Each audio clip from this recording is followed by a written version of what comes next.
ആത്മനേതാവിന് എന്തെങ്കിലും സംഭവിക്കാൽ പക അവസാനിക്കില്ല. അത് പ്രശ്നമാണ്. ഈ പ്രശ്നം യുദ്ധം ചെയ്ത് ഇനി അമേരിക്കക്ക് ഇറാനോട് ശത്രുതയുണ്ടെങ്കിൽ, ഇസ്രായേലിനുണ്ടെങ്കിൽ, ഇത് യുദ്ധം ചെയ്ത് തീർക്കാൻ ഒരു രാജ്യത്തോട് തർക്കം പ്രശ്നം ഉണ്ടെങ്കിൽ അവർക്ക് എന്ത് ചെയ്യാം? യുദ്ധം ചെയ്ത് ഒതുക്കാം. എന്നിട്ട് അവസാനം എന്ത് ചെയ്യാം? വിഷയങ്ങൾ പറഞ്ഞു തീർക്കാം. അല്ലെങ്കിൽ മൂന്നാമത്തെ ഒരു കക്ഷി, ഇവിടെ ഒരു സാധനം ഉണ്ടല്ലോ UN, മനസ്സിലായില്ല? ഇവിടെ യുണൈറ്റഡ് നേഷൻസിന്റെ ഒരു സാധനം ഇവിടെ ഉണ്ടല്ലോ. അവർക്കിടയിൽ ആ കാര്യം പറഞ്ഞു തീർക്കാം. അല്ലെങ്കിൽ യുദ്ധം പിന്നെയും നിർത്തിയിട്ട് പിന്നെയും മുന്നോട്ട് പോകാം. കൊല്ലങ്ങൾ എത്ര യുദ്ധം നടന്ന സംഭവങ്ങൾ ഉണ്ടായിട്ടുണ്ട്.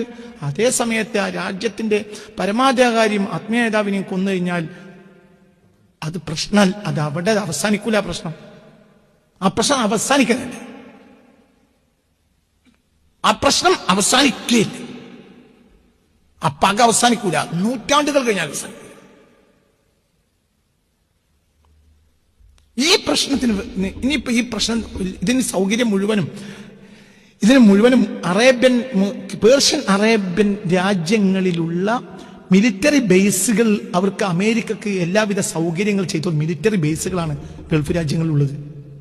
അപ്പോൾ ആ ശത്രുത നേരെ ആരോടാണ്? ഇവർക്ക് പക ആരോട് വരും? ഈ രാജ്യങ്ങളോട്.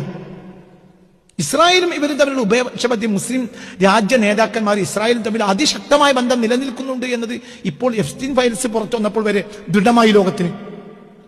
അപ്പോൾ ഇസ്രായേലും അമേരിക്കയും അറബ് നേതാക്കന്മാരും ഒറ്റക്കെട്ടാണ്. സുന്നികൾ അത് തൽക്കാലം ഉണ്ടാക്കും. അതേസമയത്ത് ഷിയാക്കൾക്ക് ഇതോടുകൂടെ എന്ത് വരും? നേരത്തെ തന്നെ പക ഇരട്ടിക്കുന്നു പറഞ്ഞാൽ തീരൂല. ഈ ദുരന്തം മുഴുവനും ഗൾഫ് അനുഭവിക്കണം. അമേരിക്ക ഇത് ബാധിക്കൂല.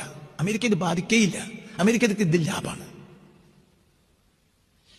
എന്തുകൊണ്ട്? ഇവിടെ ശത്രുത സ്ഥിരമാക്കിയിട്ടാൽ, അതായത് മുസ്ലിങ്ങൾക്കിടയിലുള്ള ശത്രുത, നമ്മൾ രണ്ട് വിഭാഗം, നമ്മൾ സുന്നികളും ഷിയാക്കളുമാണ്.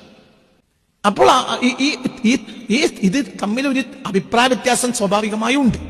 പക്ഷെ അതേ സമയത്ത് നമ്മൾക്ക് തീരാത്തൊരു പക നമ്മൾ അസ്ഥിവാരം ഇട്ടാൽ അതൊരു പ്രശ്നമായിരിക്കും. ആ പ്രശ്നം തീർക്കാൻ കഴിയില്ല. സദ്ദാം ഹുസൈനെ കൊല്ലുമ്പോൾ പോലെയല്ല അലി ഖംനായെ കൊല്ലുന്നത്. അഹമ്മദ് നജാദിയെ കൊല്ലും പോലെയല്ല. അഹമ്മദ് നജാദി ഇറാന്റെ പ്രസിഡന്റ് ആരല്ല, ആത്മീയതാവല്ല. ഇത് പ്രശ്നം ചെറുതല്ല, ഭയങ്കര പ്രശ്നം. ഈ പ്രശ്നം മഹദിക്കല്ലാതെ തീർക്കാൻ കഴിയില്ല. ഇമാം മഹദിക്കല്ലാതെ ഈ പ്രശ്നം തീർക്കാൻ കഴിയില്ല.